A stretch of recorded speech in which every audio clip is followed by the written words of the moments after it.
ಈ ಥರ ಮೊಸರನ್ನ ನೀವೇನಾದರೂ ಒಂದು ಸತಿ ಟ್ರೈ ಮಾಡಿದ್ರೆ ಮತ್ತೆ ಮತ್ತೆ ತಿಂತೀರಾ. ಯಾವತ್ತೂ ಈ ರೀತಿಯಾದಂಥ ಇಷ್ಟೊಂದು ರುಚಿಯಾಗಿರುವಂಥ ಮೊಸರನ್ನ ನೀವೆಲ್ಲೂ ತಿಂದೇ ಇರಲ್ಲ. ನಮಸ್ಕಾರ ಎಲ್ರಿಗೂ, ಮಂಡ್ಯಕಾಯಿ ರುಚಿಗೆ ಸ್ವಾಗತ. ನೀವೇನಾದರೂ ನಮ್ಮ ಚಾನಲ್ಗೆ ಹೊಸಬ್ರಾಗಿದ್ದರೆ ದಯವಿಟ್ಟು ಚಾನಲ್ನ ಸಬ್ಸ್ಕ್ರೈಬ್ ಮಾಡ್ಕೊಳ್ಳಿ. ಇನ್ನಷ್ಟು ಇಂಟ್ರೆಸ್ಟಿಂಗ್ ವೀಡಿಯೋಸ್ಗೆ ಬೆಲ್ ಐಕಾನ್ನ ಕ್ಲಿಕ್ ಮಾಡಿ. ಬನ್ನಿ ತಡ ಮಾಡಿದ್ದೇನೆ ಇವತ್ತಿನ ರುಚಿಯಾದ ರೆಸಿಪಿ ಹಾಗೂ ಸಿಂಪಲ್ ಆಗಿರುವಂಥ ಮೊಸರನ್ನ ಡಿಫ್ರೆಂಟ್ ಆಗಿ ಮಾಡೋದು ಹೇಗೆ ಅಂತ ತೋರಿಸ್ತೀನಿ. ಈ ರೆಸಿಪಿ ಮಾಡೋಕ್ಕೆ ನಾನಿಲ್ಲಿ ಒಂದು ಕಾದಿರೋ ಬಾಣಲೆಗೆ 1 ಸ್ಪೂನ್ ಅಷ್ಟು ಎಣ್ಣೆನ ಹಾಕಿ 1/4 ಕಪ್ ಅಷ್ಟು ಕಡಲೆ ಬೀಜನ ಹಾಕಿ ಫ್ರೈ ಮಾಡ್ಕೊಳ್ತಾ ಇದ್ದೀನಿ. ಕಡಲೆ ಬೀಜದ ಜೊತೆಗೆ ನಾನಿಲ್ಲಿ 1/4 ಟೀ ಸ್ಪೂನ್ ಅಷ್ಟು ಜೀರಿಗೆನ ಹಾಕ್ಕೊಂಡು 6 ರಿಂದ 8 ನಾನಿಲ್ಲಿ ಬೆಳ್ಳುಳ್ಳಿನ ಹಾಕ್ಕೊಳ್ತಾ ಇದ್ದೀನಿ. ಖಾರಕ್ಕೆ ಎಷ್ಟು ಬೇಕೋ ಅಷ್ಟು ಹಸಿರು ಮೆಣಸಿನ್ಕಾಯಿನ ಹಾಕ್ಕೊಂಡಿದ್ದೀನಿ. ಹಸಿರು ಮೆಣಸಿನ್ಕಾಯಿ ನಾನು 2 ಸೇರಿಸ್ಕೊಂಡಿದ್ದೆ. ನಿಮ್ಮ ಖಾರ ಜಾಸ್ತಿ ಬೇಕು ಅನ್ಸಿದ್ರೆ ಇನ್ನೊಂದೆರಡು ಎಕ್ಸ್ಟ್ರಾ ಹಾಕ್ಕೋಬೋದು. ಇನ್ನೇನು ಗ್ಯಾಸ್ ಆಫ್ ಮಾಡೋ ಮೂಮೆಂಟಲ್ಲಿ ಇದಕ್ಕೆ ನಾನು ಕೊತ್ತಂಬರಿನ ಹಾಕ್ಕೊಳ್ತಾ ಇದ್ದೀನಿ.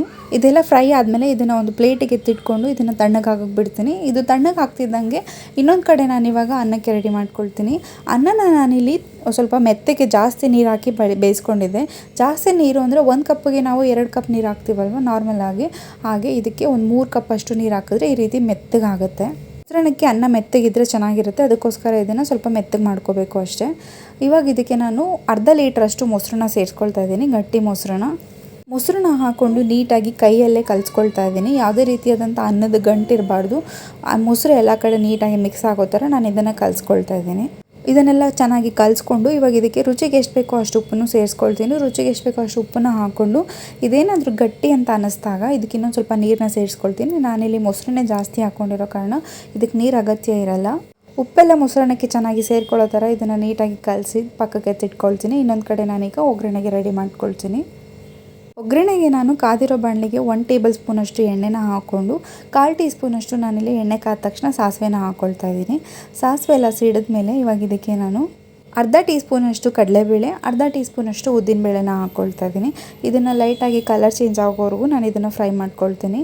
ಇದು ಕ್ರಿಸ್ಪಿಯಾಗಿ ಗೋಲ್ಡನ್ ಬ್ರೌನ್ ಆಗುತ್ತೆ ಅಲ್ಲಿವರೆಗೂ ಇದನ್ನು ಫ್ರೈ ಮಾಡ್ಕೋಬೇಕು. ಇವಾಗ ಇದಕ್ಕೆ 1/4 ಟೀ ಸ್ಪೂನ್ ಅಷ್ಟು ಜೀರಿಗೆನ ಹಾಕ್ಕೊಳ್ತಾ ಇದ್ದೀನಿ. 1-2 ರಿಂದ 3 ಒಣಮೆಣಸಿನ್ಕಾಯಿ, 2 ಕಡ್ಡಿ ಕರಿಬೇವೆಲೆನ ಹಾಕ್ಕೊಂಡು ಅದನ್ನು ಸ್ವಲ್ಪ ಫ್ರೈ ಮಾಡ್ಕೊಳ್ತೀನಿ. ಈ ರೆಸಿಪಿ ಮಾಡೋಕ್ಕೆ ತುಂಬ ಟೈಮ್ ಬೇಕಾಗಿಲ್ಲ, ತುಂಬಾ ಸಿಂಪಲ್ಲಾಗೆ ಮಾಡ್ಬೋದು. ಇದನ್ನೆಲ್ಲ ಫ್ರೈ ಮಾಡಿಕೊಂಡು ಇವಾಗ ಇದಕ್ಕೆ ನಾನು ಒಂದು 3 ಚಿಟಿಕೆಯಷ್ಟು ನಾನಿಲ್ಲಿ ಹಿಂಗನ್ನ ಹಾಕ್ಕೊಳ್ತಾ ಇದ್ದೀನಿ. ಹಿಂಗೆ ಹಾಕ್ಕೊಂಡಾದ್ಮೇಲೆ ನಾನಿಲ್ಲಿ 1 ಈರುಳ್ಳಿನ ಸಣ್ಣದಾಗಿ ಕಟ್ ಮಾಡಿ ಹಾಕ್ಕೊಂಡಿದ್ದೆ. ಮೀಡಿಯಮ್ ಸೈಜ್ ಈರುಳ್ಳಿನ ಕಲರ್ ಚೇಂಜ್ ಆಗೋವರೆಗೂ ನಾನು ಇದನ್ನು ಫ್ರೈ ಮಾಡ್ಕೊಳ್ತೀನಿ. ಈ ಥರ ಮೊಸರನ್ನ, ಇಷ್ಟೊಂದು ರುಚಿಯಾಗಿರೋ ಮೊಸರನ್ನ ನೀವು ಹಿಂದೆ ಯಾವತ್ತೂ ತಿಂತಿರಲ್ಲ, ಅಷ್ಟು ರುಚಿಯಾಗಿರುತ್ತೆ. ಈರುಳ್ಳಿ ಎಲ್ಲ ಫ್ರೈ ಆದಮೇಲೆ ನಾನು ಆಗಲೇ ಹುರಿದಿಟ್ಕೊಂಡಿರೋ ಕಡಲೆ ಬೀಜನ ಇವಾಗ ಇದನ್ನು ತರತರಿಯಾಗಿ ಪೇಸ್ಟ್ ಮಾಡಿ ಇಟ್ಕೊಂಡಿದ್ದೆ, ಅದನ್ನು ಇದಕ್ಕೆ ಸೇರಿಸ್ಕೊಳ್ತಾ ಇದ್ದೀನಿ. ಕಡಲೆ ಬೀಜ ರುಬ್ಬಬೇಕಾದ್ರೆ ನಾನು ನೀರು ಹಾಕಿರಲಿಲ್ಲ, ಅದನ್ನು ಆದಷ್ಟು ತರತರಿಯಾಗಿ ರುಬ್ಕೋಬೇಕು, ಅದಕ್ಕೋಸ್ಕರ ನೀರು ಹಾಕಿರಲಿಲ್ಲ. ಇದನ್ನು ಒಂದು 10 ಸೆಕೆಂಡ್ ಅಷ್ಟು, 10 ರಿಂದ 15 ಸೆಕೆಂಡ್ ಇದನ್ನು ಫ್ರೈ ಮಾಡಿಕೊಂಡು ಆ ಮಿಕ್ಸಿಲಿ ರುಬ್ಬಿರೋದು ನೀರೇನು ಉಳಿದಿತ್ತು ಅದನ್ನು ಇದಕ್ಕೆ ನಾನು ಸೇರಿಸ್ಕೊಳ್ತಾ ಇದ್ದೀನಿ. ಸ್ವಲ್ಪ ತೆಳ್ಳಗಾಗಲಿ ಅಂತ ಅಷ್ಟೇ. ಮೊಸರನ್ನ ಜಾಸ್ತಿ ಗಟ್ಟಿಯಾಗಿತ್ತು, ಮಸಾಲೆ ಎಲ್ಲ ಹಾಕಿದಾಗ ಇನ್ನೂ ಗಟ್ಟಿಯಾಗುತ್ತಲ್ಲ ಅಂಥೇಳಿ ಸ್ವಲ್ಪ ನೀರನ್ನ ಸೇರಿಸ್ಕೊಳ್ತಾ ಇದ್ದೀನಿ.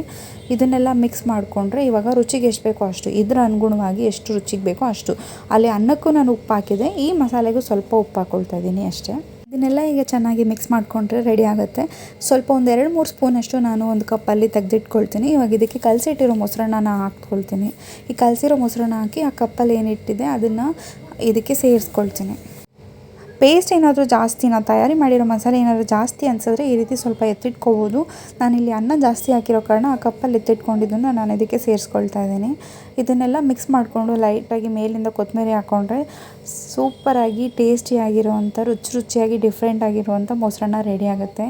ನೀವು ಒಂದು ಸತಿ ಮಾಡಿ ತಿಂದು ನೋಡಿ. ಈ ರೀತಿಯಾದಂಥ ಮೊಸರನ್ನ, ನೀವು ಇಷ್ಟು ರುಚಿಯಾಗಿರೋ ಮೊಸರನ್ನ ಯಾವತ್ತೂ ಎಲ್ಲೂ ತಿಂದಿರಲ್ಲ. ನೀವೇ ಬಂದು ಕಮೆಂಟ್ ಮಾಡಿ ಹೇಳ್ತೀರಾ ಟೇಸ್ಟು ಸೂಪರಾಗಿತ್ತು ಅಂಥೇಳಿ. ಸಿಂಪಲ್ಲಾಗಿ ಟೇಸ್ಟಿಯಾಗಿ ಏನಾದರೂ ತಿನ್ನಬೇಕು ಅನ್ನಿಸ್ದಾಗ ಈ ರೆಸಿಪಿನ ಟ್ರೈ ಮಾಡಿ. ಎಲ್ಲಾದರೂ ಟ್ರಿಪ್ಪಿಗೆ ಹೋಗಬೇಕು ಅಂತಿದ್ರೆ ಈ ಥರ ಮೊಸರನ್ನ ಮಾಡ್ಕೊಂಡು ತೊಗೊಂಡೋಗಿ, ಸೂಪರಾಗಿರುತ್ತೆ ತಿನ್ನೋಕ್ಕೆ. ಇನ್ನಷ್ಟು ಇಂಟ್ರೆಸ್ಟಿಂಗ್ ವೀಡಿಯೋಸ್ಗೆ ಮಂಡ್ಯಕಾಯಿ ರುಚಿನ ಸಬ್ಸ್ಕ್ರೈಬ್ ಮಾಡ್ಕೊಳ್ಳಿ. ವಿಡಿಯೋ ನೋಡ್ತಿರೋ ಪ್ರತಿಯೊಬ್ಬರಿಗೂ ಧನ್ಯವಾದಗಳು.